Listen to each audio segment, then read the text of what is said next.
Good morning, everyone. My name is Deepak Agaria, tutor at Nirvana University, Jaipur. Today, we will discuss about the topic X-ray production and its properties. So, let's start about our topic. तो आज जैसे कि आपको पता है हम x ray production and इसकी properties के बारे में पढ़ेंगे।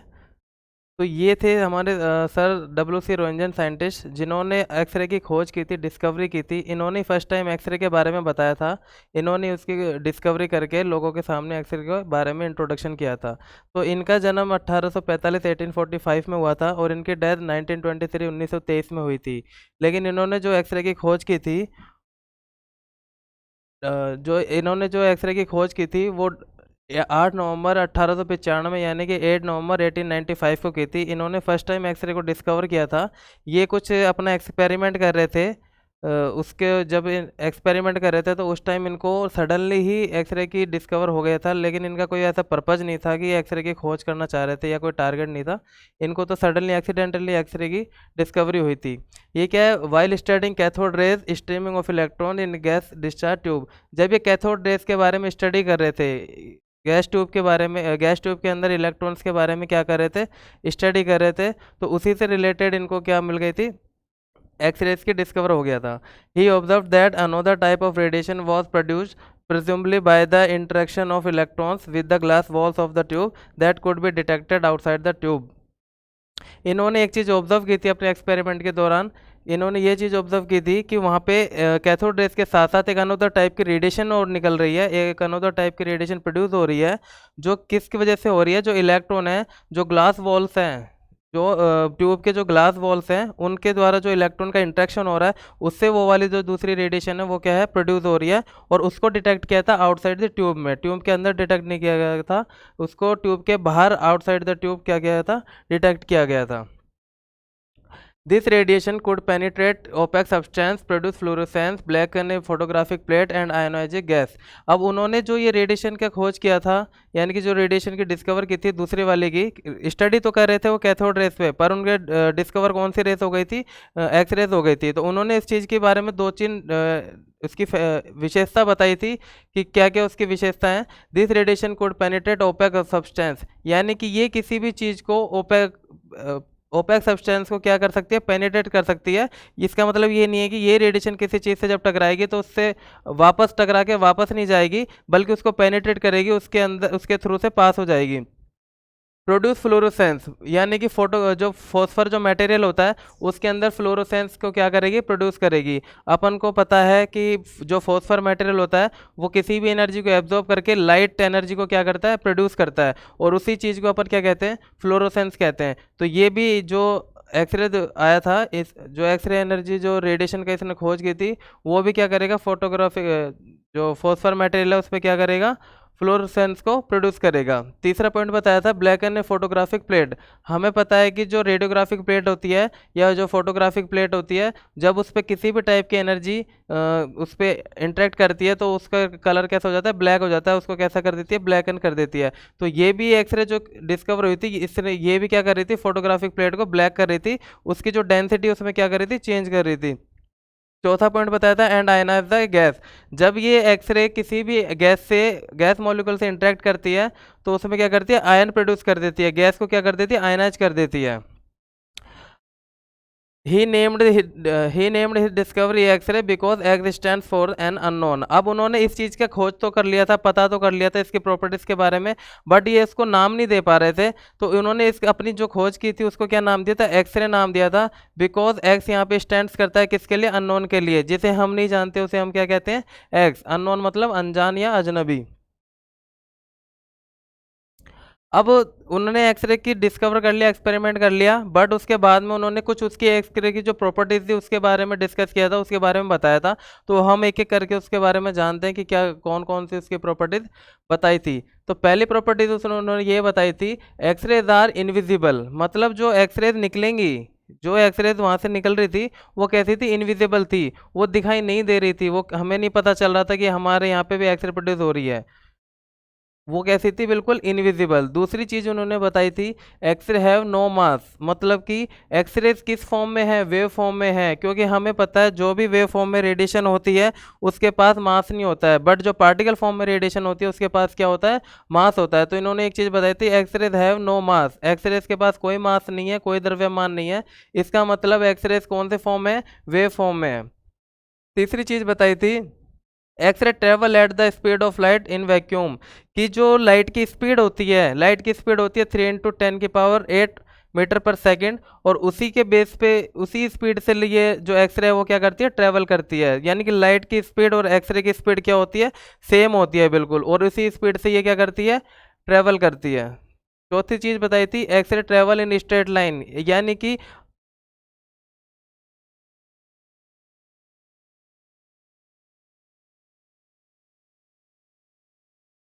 यानी कि मान लो इस पॉइंट से ये एक्सरे यूं निकल रही है, तो ये स्ट्रेट लाइन में ही जाएगी, ना कि ये इधर उधर जाएगी। इसका मतलब ये नहीं है कि इधर भी चली जाए या इधर भी चली जाए, ये यहाँ से अगर निकल के इस डायरेक्शन में मूव कर रही है तो ये स्ट्रेट लाइन ही जाएगी। इन्होंने ये चीज भी बताई थी कि X ray travel in straight line, X ray हमेशा सीधी लाइन में स्ट्रेट फॉरवर्ड ही डायरेक्शन में क्या करती है, मूव करती है। They have a very short wavelength. अब उन्होंने एक चीज और बताई थी कि एक्सरे की जो वेवलेंथ है वो क्या होती है, वेरी शॉर्ट होती है। मतलब जो जो भी वेव या तरंग जो मूव करती है वो इस तरीके से करती है। और हमें पता है कि जो ये दो पीक्स होते हैं, इन दोनों की जो बीच की मैक्सिमम डिस्टेंस होती है उसको हम क्या बोलते हैं, वेवलेंथ बोलते हैं, तरंग दैर्ध्य बोलते हैं। अब वेवलेंथ, ये कह रहा है कि दे have a very short wavelength, इसका मतलब इनकी वेवलेंथ क्या होती है, शॉर्ट होती है। और दूसरी जो चीज़ हमारे पास होती है, फ्रिक्वेंसी, यानी कि जिस भी वेव की, हमें पता है अच्छे से कि जिस वेव की वेवलेंथ ज़्यादा होती है, वेवलेंथ जिसकी ज़्यादा होती है उसकी फ्रिक्वेंसी क्या होती है, कम होती है। जिस भी वेव की वेवलेंथ ज़्यादा होती है उसकी फ्रिक्वेंसी क्या होती है, कम होती है। और जिसकी वेवलेंथ, जिसकी शॉर्ट होती है उसकी फ्रिक्वेंसी क्या होगी, ज़्यादा होगी। और हमें पता है कि फ्रिक्वेंसी और एनर्जी एक दूसरे के क्या होते हैं, डायरेक्टली प्रोपोर्शनल। इसका मतलब इन्होंने बोला है कि दे have a very short wavelength, अगर एक्सरे की वेवलेंथ कम है तो इसका मतलब उसकी फ्रिक्वेंसी ज़्यादा है। चूंकि इसकी फ्रिक्वेंसी ज़्यादा है इसलिए इसकी एनर्जी भी क्या होगी, ज़्यादा। तो हम इनडायरेक्टली ये बात कह सकते हैं कि जो एक्सरे की फ्रिक्वेंसी होती है वो कैसी होती है, ज़्यादा। अब नेक्स्ट उन्होंने ये बताया था कि they are unaffected by the electric and magnetic field, मतलब जब हम किसी भी एक्सरेस को इलेक्ट्रिक फील्ड या मैग्नेटिक फील्ड के थ्रू वहाँ से गुजारेंगे तो उस पर ना तो इलेक्ट्रिक फील्ड का कोई असर होगा और ना ही मैग्नेटिक फील्ड का कोई असर होगा, क्योंकि ना तो ये इलेक्ट्रिक फील्ड से अफेक्टेड है ना ही मैग्नेटिक फील्ड से अफेक्टेड है, क्योंकि इस पर किसी भी प्रकार का कोई चार्ज नहीं होता, ये कैसी होती है, न्यूट्रल। इस वजह से हम इसको क्या नाम दे देते हैं, इलेक्ट्रोमैग्नेटिक रेडिएशन। क्या नाम दे देते हैं, इलेक्ट्रोमैग्नेटिक रेडिएशन, क्योंकि इस पर ना तो इलेक्ट्रिक फील्ड का कोई असर पड़ रहा है ना ही मैग्नेटिक फील्ड का कोई असर हो रहा है। दे कैन नॉट बी रिफ्रैक्टेड, मतलब जैसे मान लो ये यहाँ से रेडिएशन निकल के इधर जा रही है, तो और हम इसका रास्ता यहाँ से ऐसे घुमाना चाहें तो ये हम नहीं कर सकते। इसका जो मार्ग, जो इसका पथ है उसको हम क्या चेंज नहीं कर सकते, क्योंकि जो रेडिएशन के अंदर एक एबिलिटी होती है कि they can not be refracted, X rays को हम रेफ्रेक्टेड नहीं कर सकते। यानी कि ये अगर यहाँ से यहाँ जाएगी तो सीधा ही जाएगी, इसका हम जो इसकी डायरेक्शन है उसको चेंज नहीं कर सकते, इसलिए इन्होंने ये बात भी बताई थी। फिर दे कोज आयनाइजेशन एडिंग और removing electron in atoms and molecules. अब उन्होंने एक चीज़ और बताई थी कि एक्सरेज क्या करते हैं, आयनाइजेशन को कोज कर सकते हैं, आयनाइजेशन उसमें प्रोड्यूस कर सकते हैं। अब आयनाइजेशन है क्या, आयनाइजेशन एक इलेक्ट्रॉन को ऐड या इलेक्ट्रॉन को रिमूव करने का प्रोसेस ही क्या है, आयनाइजेशन। किसी भी एटम में एक एक्स्ट्रा इलेक्ट्रॉन ऐड करना या उससे एक इलेक्ट्रॉन निकाल लेना, उसी को अपन क्या कह रहे हैं, आयनाइजेशन। और एक्सरेज के अंदर इतनी एबिलिटी होती है या इतनी एनर्जी उसके पास होती है कि किसी भी एटम्स के बाइंडिंग जो इलेक्ट्रॉन होते हैं उसकी, इलेक्ट्रॉन को ये निकालने की क्षमता रखती है।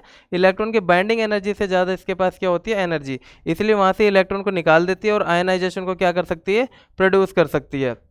फिर तीसरी चीज़ क्या बताइए, there are transmitted by pass through the healthy body tissue.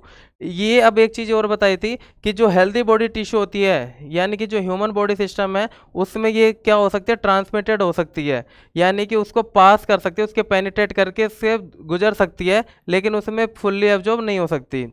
They are transmitted by the pass through healthy body tissue.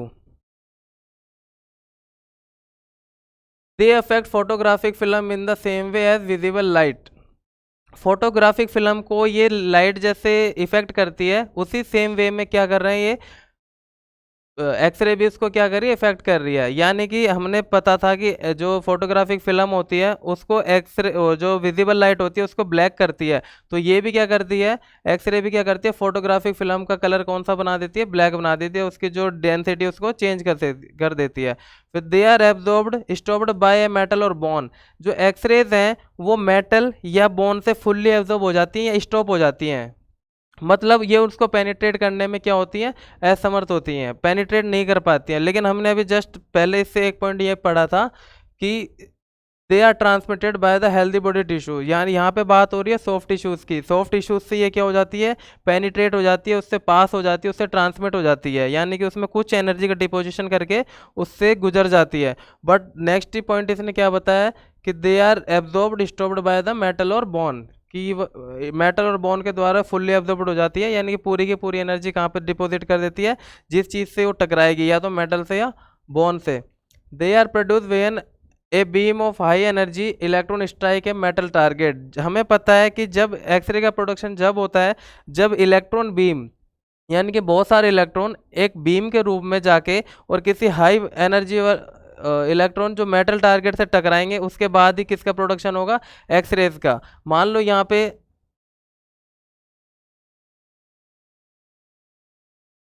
ये हमारे पास कैथोड है, यहाँ से इलेक्ट्रॉन चलना स्टार्ट करते हैं, ये एक बीम के रूप में जा रहे हैं, किसके रूप में जा रहे हैं, बीम के रूप, बहुत सारे इलेक्ट्रॉन है, एक बीम बना के जा रहे हैं, और यहाँ पे कुछ टारगेट लगा हुआ है, कोई मैटेरियल लगा हुआ है, इससे ये टकराएंगे। अब इनके पास जो इलेक्ट्रॉन जो यहाँ पे गए हैं, ये इलेक्ट्रॉन इनके पास क्या है, बहुत ही ज़्यादा हाई एनर्जी है। अब ये इलेक्ट्रॉन यहाँ पे जाके टकराएंगे, उसके बाद किसका प्रोडक्शन होगा हमारे पास, एक्सरेज का। इसको हम क्या नाम दे देंगे, एक्सरेज। यानी कि हमें एक्सरे प्रोडक्शन करने के लिए इलेक्ट्रॉन को, हाई एनर्जी इलेक्ट्रॉन बीम को, बहुत ही अच्छी एनर्जी वाले बीम को क्या करना पड़ेगा, किसी मेटल से स्ट्राइक करवाना पड़ेगा, उसके बाद ही हमारे पास क्या होगा, एक्सरे का प्रोडक्शन होगा।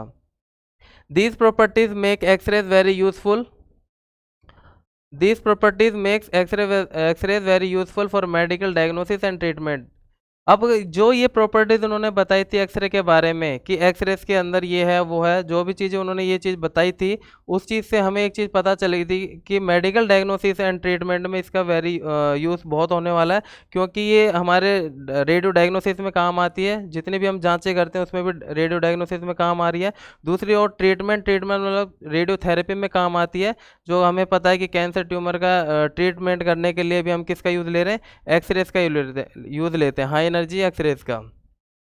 अब हमें इन्होंने एक चीज़ ये बता दी कि एक्सरे है क्या, उसकी प्रॉपर्टीज़ के बारे में बता दिया, उसकी डिस्कवरी के बारे में बता दिया कि उन्होंने कैसे डिस्कवर इसको किया था।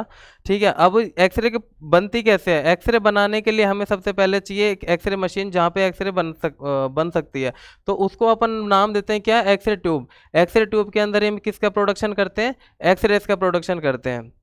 अब इसके अंदर अपन थोड़ा देख लेते हैं कि किस हिसाब से कैसे क्या हो रहा है। X ray tube is electrical device use for the generation of X rays. X ray tube क्या है, एक्सरे ट्यूब एक इलेक्ट्रिकल डिवाइस है जिसका यूज किया जाता है किसके लिए, जनरेशन ऑफ एक्सरेज के लिए, एक्सरे के प्रोडक्शन के लिए। This is accomplished by the acceleration of electron and the suddenly decelerating them. अब ये पूरा प्रोसेस होता कैसे है, यानी कि इसमें एक्सरे बन कैसे रही है, एक्सरे का प्रोडक्शन कैसे हो रहा है, तो ये पूरा एकम्प्लिश हो रहा है by the acceleration of electron, यानी कि इलेक्ट्रॉन को हम बहुत ही स्पीड में क्या कर रहे हैं, त्वरित कर रहे हैं, एसेलरेशन कर रहे हैं, और सडनली उनको क्या कर रहे हैं, डीएसेलरेट कर रहे हैं, यानी कि सडनली हम उनको स्टॉप कर रहे हैं। जैसे हमने भी जस्ट बताया था कि इलेक्ट्रॉन को हम सडनली किससे स्टॉप करते हैं, कोई भी टारगेट मटेरियल से, जिससे क्या होता है, उनकी एनर्जी किस में कन्वर्ट हो जाती है, एक्सरेज में। The energy of X rays is dependent on the kinetic energy of the electrons. मैंने अभी पहले बताया था कि जो मूविंग इलेक्ट्रॉन होते हैं,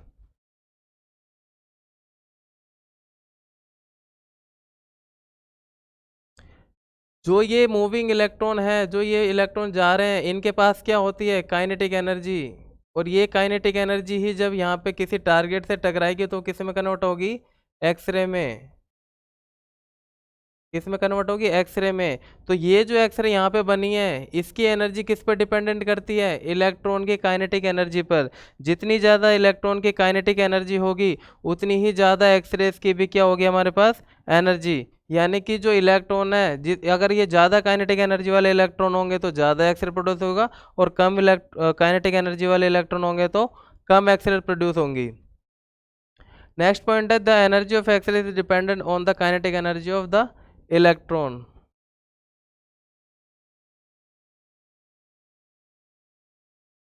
X-rays are produce in the x ray tube which is located in the X ray machine head. अब हमें पता है कि एक्सरे किस में प्रोड्यूस हो रही है, एक्सरे ट्यूब में। अब एक्सरे ट्यूब कहाँ पे सिचुएटेड होता है, जो एक्सरे मशीन का जो हेड होता है उसमें क्या होता है, एक्सरे ट्यूब क्या होती है, सिचुएटेड होती है।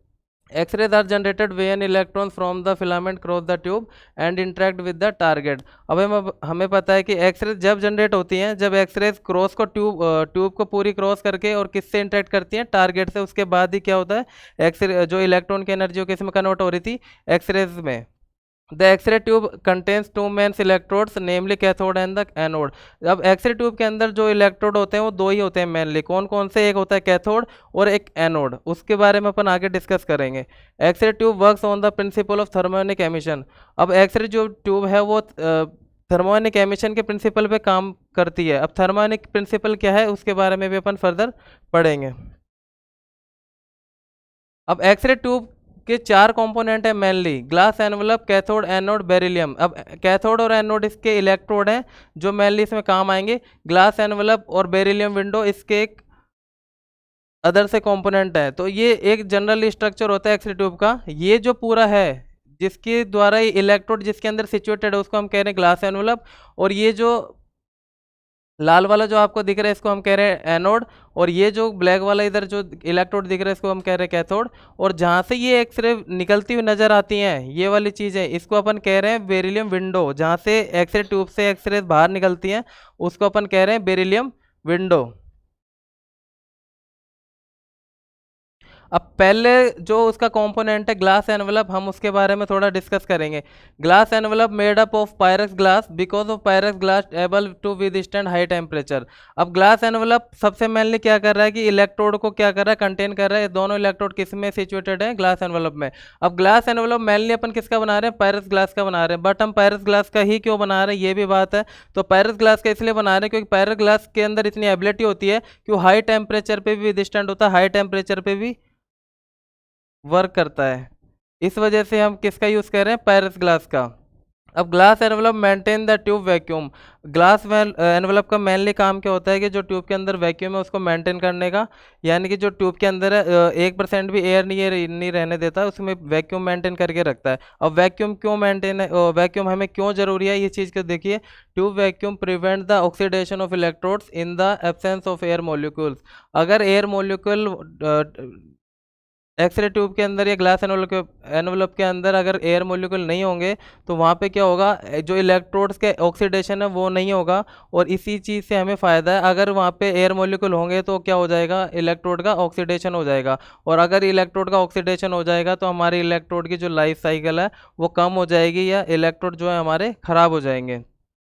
Air can be reduce the energy of electron by the interaction of electrons air atom. अब ये चीज़ भी है, पहला तो हमें फ़ायदा वैक्यूम का ये है कि ट्यूब वैक्यूम प्रिवेंट कर रहा है किसको, ऑक्सीडेशन ऑफ इलेक्ट्रोड को। अब दूसरी चीज़ क्या है कि air can be reduce the energy of electrons by the interaction of electron with air atom. अब जब अगर वहाँ पे एयर मॉलिक्यूल हमारे एक्सरे ट्यूब में प्रेजेंट होंगे, जो जो इलेक्ट्रॉन्स हमारे कैथोड से निकल के एनोड की साइड जा रहे थे उनकी एनर्जी क्या होगी, रिड्यूस होगी। क्योंकि वो एयर मॉलिक्यूल के साथ क्या करेंगे, इंटरेक्ट करेंगे। और इंटरेक्ट करने के बाद उनकी एनर्जी क्या होगी, वहाँ पे रिड्यूस हो जाएगी। दूसरा कंपोनेंट अपने पास आता है मेनली कैथोड। अब cathode is a negative electrode that emit the electrons into the vacuum. अब कैथोड क्या है, हमारे पास नेगेटिव इलेक्ट्रोड है। और ये इसका मेनली फंक्शन क्या होता है, ये इलेक्ट्रॉन को एमिट्स करता है। क्योंकि अपन को पता है इलेक्ट्रॉन की एनर्जी हम किस में कन्वर्ट करवा रहे थे, एक्सरेज में। और ये इलेक्ट्रॉन को जनरेट करने का या एमिट करने का काम कर रहा था। और किसके अंदर कर रहा था, into the vacuum. The basic function of the cathode is expel the electrons from the electrical circuit and focus them into the a well defined beam aimed at the anode। अब बेसिक फंक्शन सबसे mainly क्या है cathode का, कि expel कर रहा है electron को इलेक्ट्रिक सर्किट के द्वारा। जब हम इलेक्ट्रिक सर्किट में करंट को प्रोवाइड करवा रहे हैं या उसमें करंट की सप्लाई कर रहे हैं, उसके बाद इलेक्ट्रॉन वहाँ पे बन रहे हैं और उनको क्या कर रहा है, वो वेल डिफाइन कर रहा है beam aimed at the anode. यानी कि एनोड के साइड में एक प्रॉपर तरीके से बीम को बना के उसको भेज रहा है, उसकी तरफ फोकस कर रहा है। Basically cathode is divided into two parts. Cathode के अंदर बेसिकली दो पार्ट में डिवाइडेड है, एक तो फिलामेंट है, एक फोकसिंग कप है। ये कुछ एक्स रे ट्यूब की स्ट्रक्चर होती है, एक बार देख लो। ये जो आपको ये स्पाइरल में फॉर्म में जो ये चीज़ दिखाई दे रही है, इसको हम कह रहे हैं फिलामेंट। और ये जो चीज़ें ये दिखाई दे रही है, इसको कह रहे हैं फोकसिंग कप। अब ये जो दोनों कंबाइंड में पार्ट है, इसको हमने नाम दिया कैथोड। कैथोड के अंदर मैंने बताया ना भी दो पार्ट, एक फिलामेंट और एक फोकसिंग कप। तो एक कंबाइंड में जो चीज़ है वो कैथोड कह रहे हैं, और ये पूरी जो चीज़ है इसको हम कह रहे हैं नेगेटिव इलेक्ट्रोड। अब इधर के साइड आते हैं। ये जो चीज़ आपको दिखाई दे रही है, ये इसको हम कह रहे हैं टारगेट मटेरियल या एनोड। ये पूरी चीज़ एनोड है, और ये जो छोटा सा ब्लैक डब्बा जो दिखाई दे रहा है, इसको कह रहे हैं अपन टारगेट मटेरियल। और ये जो पीछे ये कॉपर का ब्लॉक है, और यहाँ से ये जो एक्सरेज एनर्जी क्या हो रही है, प्रोड्यूस हो रही है। ये इलेक्ट्रॉन फिलामेंट से बन रहे हैं, और ये कहाँ पे जा रहे हैं, टारगेट से टकरा रहे हैं। उसके बाद ही क्या हो रही है, एक्सरेज बन रही है। अब एक्सरेज बन रही है, और ये जो जहाँ से निकलती हुई नजर आ रही है, उसी को अपन क्या कह रहे थे, बेरिलियम विंडो। अब कैथोड के अंदर दो पार्ट से, एक फिलामेंट और एक फोकसिंग कप। तो पहला पार्ट अपने पास क्या आ रहा है, फिलामेंट। अब फिलामेंट का क्या क्या काम होता है वो देखते हैं। It is the source of electron with in the tube. सबसे मेनली अपन को एक्सरे प्रोडक्शन करने के लिए इलेक्ट्रॉन्स की नीड थी। तो इलेक्ट्रॉन का सोर्स हमारे पास क्या था, फिलामेंट। हम फिलामेंट के थ्रू ही क्या कर रहे थे, इलेक्ट्रॉन का प्रोडक्शन कर रहे थे। It is a coil of tungsten wire of 2 mm diameter and 1 cm in length. ये क्या होता है फिलामेंट, एक टंगस्टन वायर का कोयल फॉर्म में होता है।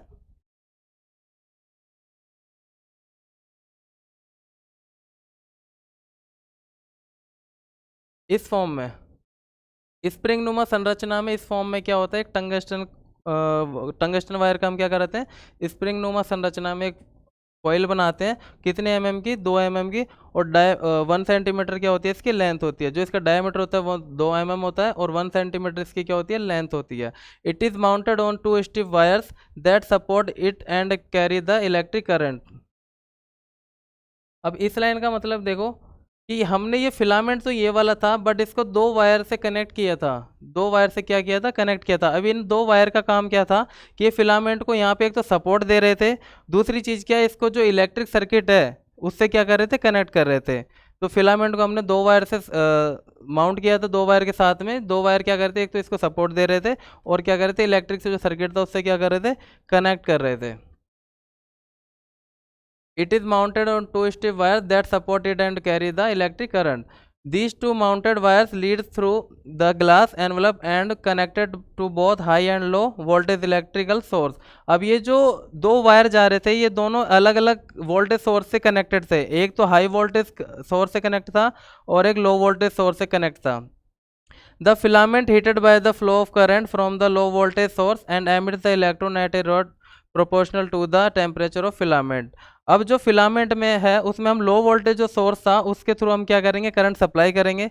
जैसे हम फिलामेंट में करंट का सप्लाई करते हैं, उससे क्या होता है, इलेक्ट्रॉन एमिट्स होते हैं उसके सरफेस पे। और ये जो इलेक्ट्रॉन्स की क्वांटिटी है या इलेक्ट्रॉन्स की जो मात्रा है वो किस पे डिपेंड करती है, ये प्रोपोर्शनल होती है डायरेक्टली किसके, टेम्परेचर ऑफ फिलामेंट के। अगर जितना ज़्यादा हम फिलामेंट में करंट सप्लाई करेंगे, उतना ज़्यादा फिलामेंट में क्या होगा, टेम्परेचर प्रोड्यूस होगा। और जितना ज़्यादा टेम्परेचर फिलामेंट में प्रोड्यूस होगा, उससे उतना ही हमारे पास क्या मिलेंगे, हमें इलेक्ट्रॉन्स।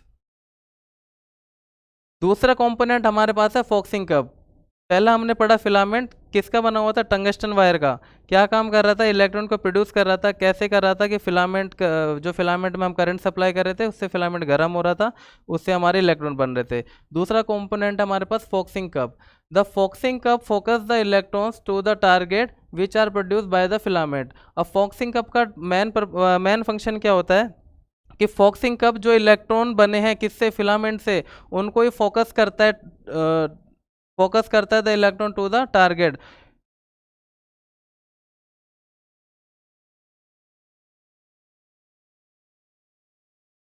ये देखो, ये फिलामेंट है, यहाँ से जो इलेक्ट्रॉन ये बन के जा रहे हैं, ये वाला जो ये चीज़ जो आपको दिख रही है, सी नुमा संरचना जो दिख रही है, जो ये आर करते दिख रही है, ये क्या है, फोक्सिंग कप है। और इस फोक्सिंग कप का क्या फंक्शन होता है, कि जो ये फिलामेंट से इलेक्ट्रॉन बन रहे हैं उनको ये क्या कर रही है, टारगेट मटेरियल के साइड में फोकस कर रही है, उनको एक प्रॉपर वे में। ऐसा नहीं है कि इलेक्ट्रॉन एक इधर भाग रहा है, एक इधर भाग रहा है, उनको एक सीधी डायरेक्शन में क्या करवा रही है, मूव करवा रही है, और उनको फोकस कर रही है toward the target.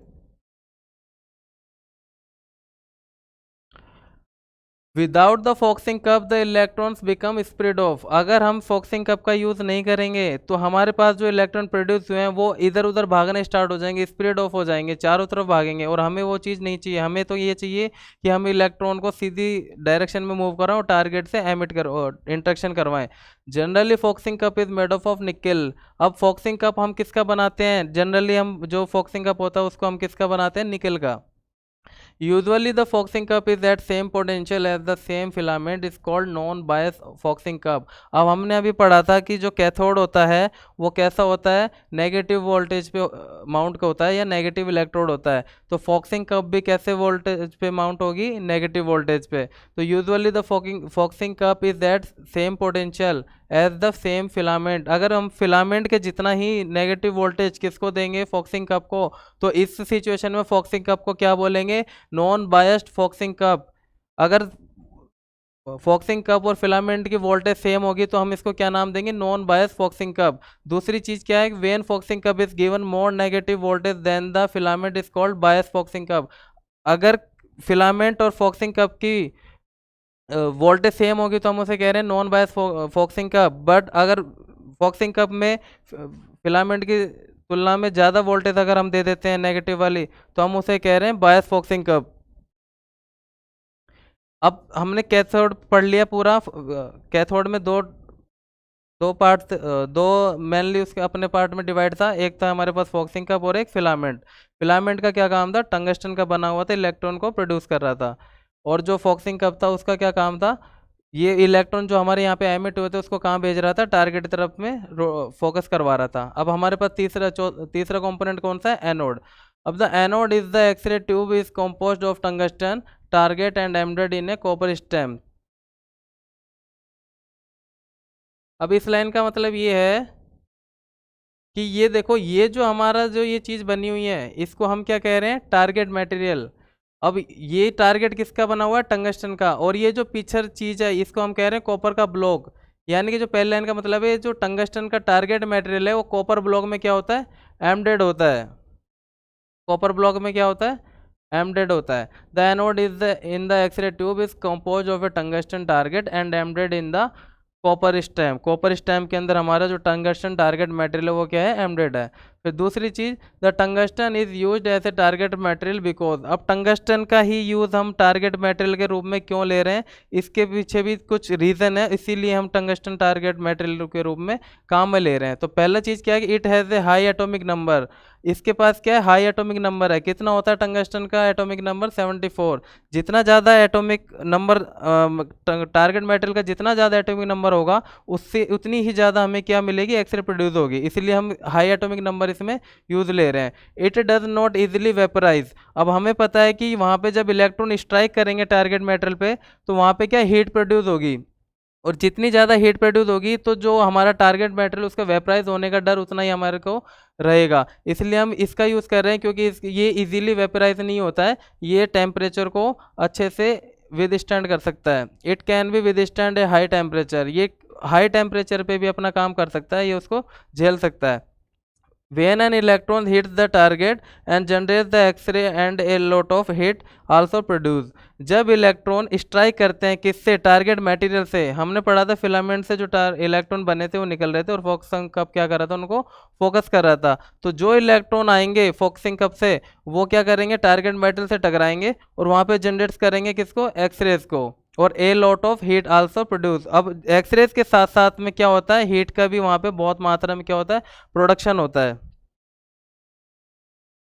The copper is a good conductor of heat. अब जो हीट का हमने अभी पढ़ा है कि एक्सरेज के साथ साथ हीट का प्रोडक्शन हो रहा है, तो उस हीट को निकाल, अगर वहाँ पे हीट को हम वहाँ पे इजी वे में नहीं निकालेंगे तो हमारा जो टारगेट मटेरियल है वो खराब हो जाएगा, वो वेपराइज हो जाएगा और उससे हमारी एक्सरे जो ट्यूब है, एक्सरे मशीन है, वो क्या हो जाएगी? खराब हो जाएगी। अब उस चीज़ से बचने के लिए हम टारगेट मटेरियल के साथ में क्या कर रहे थे? कॉपर ब्लॉक में एम्बेड कर रहे थे, क्योंकि the copper is a good conductor of heat. Copper क्या होता है? गुड कंडक्टर होता है हीट का। वो हीट को जल्दी जल्दी क्या कर देता है?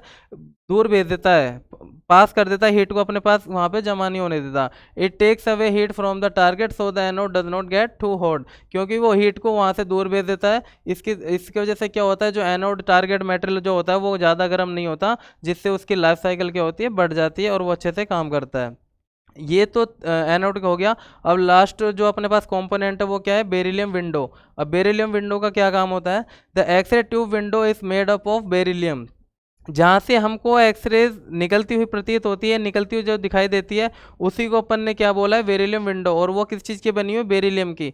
Beryllium is preferred because it has A low density. Beryllium हम उसका क्यों बना रहे हैं, हम और किसी चीज़ के मेटल का तो बना सकते थे, बट बेरिलियम का हमने इसलिए प्रीफर किया है क्योंकि उसकी डेंसिटी क्या है, वेरी लो है। और इस वजह से क्या हो रहा है कि beryllium has also low atomic mass. और दूसरी चीज़ हमारे पास ये भी है कि बेरिलियम की जो एटॉमिक मास है वो क्या है, कम है। अब इन दोनों का फ़ायदा हमारे को ये होता है कि it has a very low absorption of x ray.